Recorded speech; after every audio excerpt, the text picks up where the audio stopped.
vez han conocido a alguien que se haya casado por interés más que por amor?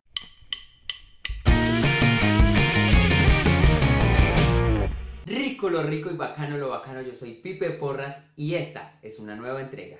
A pesar de que al principio la obra tiende a parecerse al Don Juan de Molière, el autor nos sorprende con giros inesperados en la trama de la historia, y esto sucede casi en todas sus obras escritas, y muy recurrente, por ejemplo, lo podemos ver al final de la fábula. A propósito, cada vez que diga fábula me voy a referir a la historia. Cuando pensamos que va a pasar algo conocido, llega el autor y ¡pum!, arremete con un argumento diferente, da un punto de giro y nos cambia toda la perspectiva que teníamos de la historia. Debo mencionar que este autor es muy conocido no solo por el estilo marcado que tienen todas sus obras, un estilo muy paisa, muy de Medellín, muy de Antioquia, sino que también es muy conocido por la construcción de sus personajes en las historias y por los puntos de giros que les da en cada momento, en cada escena a la obra.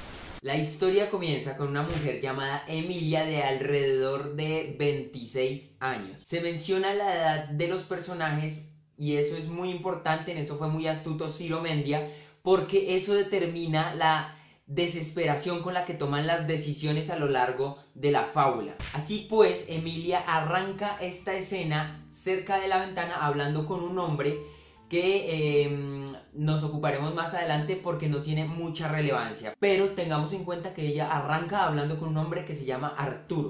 Lo importante de esta conversación de Emilia con el tipo que está detrás de la ventana es que nos hacen saber que ellos alguna vez fueron novios, es decir, que en este momento son exnovios. Nos hacen saber además que él se va a casar con una mujer a la que no ama del todo y ella, esta mujer, tampoco lo ama a él del todo, hay cierta desconfianza, y también nos hacen saber que Emilia también se va a casar con un hombre al que no ama del todo y pues al parecer este hombre es de bastante dinero. Un tip importante, y es por el cual pensamos que la obra va a tener el mismo rumbo que tuvo Don Juan de Molière, es que este tipo que está detrás de la ventana hablando con Emilia se cree un papacito, mejor dicho, el Tom Cruise del teatro. Las mujeres lo quieren a él, que es irresistible, que él puede estar con todas, que les puede dar cariño a todas, etcétera, etcétera.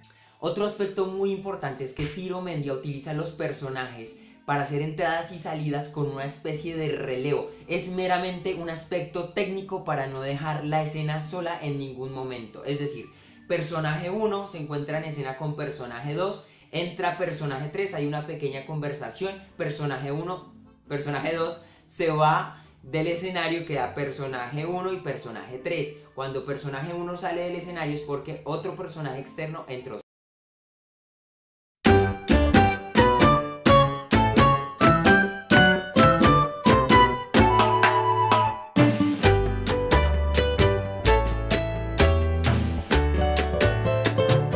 Sale entonces este hombre que llamamos Arturo e inmediatamente entra Don Pedro, el papá de Emilia, de al menos unos 60 años. Un tipo liberal, Don Pedro, quien evidentemente se opone al matrimonio de su hija, alegando que Honorato, es decir, el prometido de Emilia, que lo vamos a identificar ahora sí, y a Don Pedro así, es un tipo listo, es rico, pero además es deshonrado, es usurero, es un truán, según lo describe Don Pedro, es una persona que se ha ganado el dinero estafando a otras personas por medio de su casa de cambio. Al fin entra Doña Luisa y adivinaron, es un relevo, la mamá de Emilia y esposa de Don Pedro, defiende a Emilia y bueno, después de que Emilia ha salido, habla con Don Pedro y lo convence para que se resigne y acepte el matrimonio de Emilia con Honorato. Sale Don Pedro, entra Emilia y habla con Doña Luisa, es decir, con su madre, acerca de lo que pasó en la escena anterior. Y aquí es muy importante, nos enteramos de que esta familia que vive en esta casa, en esta sala convencional muy conservadora, muy de antaño,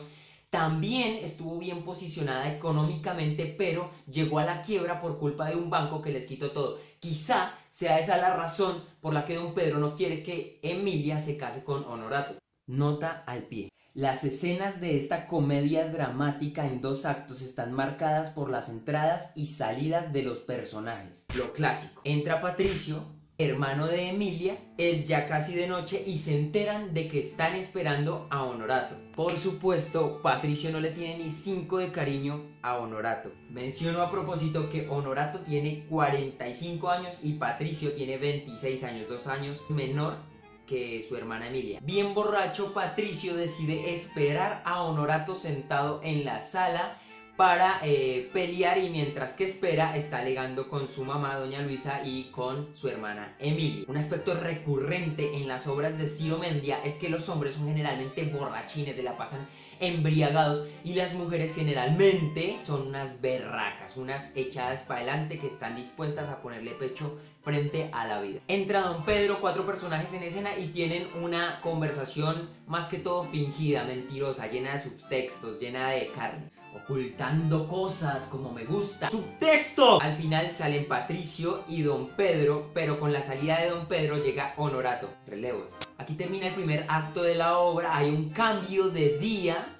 Está Emilia y doña Luisa sentadas en la sala hablando. Emilia llora y confiesa su error de casarse con Honorato. Confiesa además llorando que Honorato le pega, la humilla, la por debajea todo el tiempo, que además llega borracho siempre todas las noches y se la pasa en los prostíbulos. Aquí lo lindo de la escena es que doña Luisa intenta defender a Honorato aún sabiendo de que es un error lo que está diciendo, lo que está haciendo frente a su hija Emilia, de defender y justificar. Entra Juana, la hermana menor de Emilia, anunciando que viene una visita. Aunque no lo había mencionado, Juana sale en toda la obra con pequeñas entradas y salidas.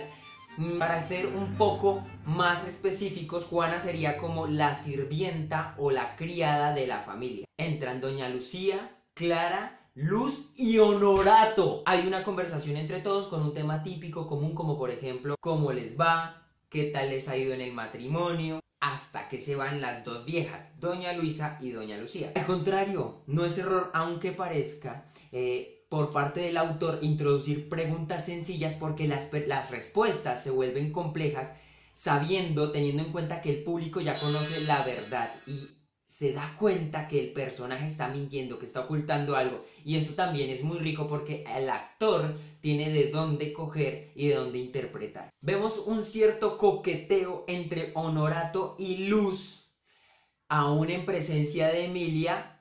Al fin salen Honorato y Emilia, se van para el cuarto de don Pedro a saludarlo y se quedan las 3 muchachas, Juana, Luz y Clara, hablando acerca del amor. Cosas muy de jovencitas. Finalmente se encuentran en la sala Honorato, doña Luisa, Emilia, Patricio, porque el resto ya se han ido para sus casas y Juana la mandaron a preparar la cena. Y tenemos aquí un enfrentamiento entre Patricio y Honorato, porque Patricio está dispuesto a defender a su hermana acerca de todas las humillaciones que ha recibido por parte de Honorato. Por supuesto que Honorato va a negar todas las acusaciones que Patricio le va a hacer, hasta el punto que Emilia transforma su miedo en valentía y enfrenta a Honorato. Honorato finalmente se va a ir de la casa. Y justo cuando está saliendo, entra don Pedro tosiendo muy enfermo y pregunta qué es lo que está pasando aquí, qué pasó, cuéntenmelo todo. Obviamente Honorato se va porque le tiene pavor a don Pedro y terminamos en el punto más alto del clímax con Patricio respondiendo con la siguiente frase: casi nada, señor, que la desgracia de Emilia ha salido por esa misma puerta por donde una noche entró con la máscara de oro de la felicidad. Bien amigos, esta ha sido la entrega de hoy. Si te gustó el video, por favor regálanos un like, comparte este video en tus redes sociales ayudándonos a inundar el mundo de arte y cultura. Suscríbete si aún no lo estás, de esta forma aportas con un granito de arena para que se sigan realizando este tipo de proyectos y de esta manera te enteras cada vez que publiquemos un nuevo video. Dale click a la campanilla del sexy movimiento y nos vemos la próxima semana. Adiós.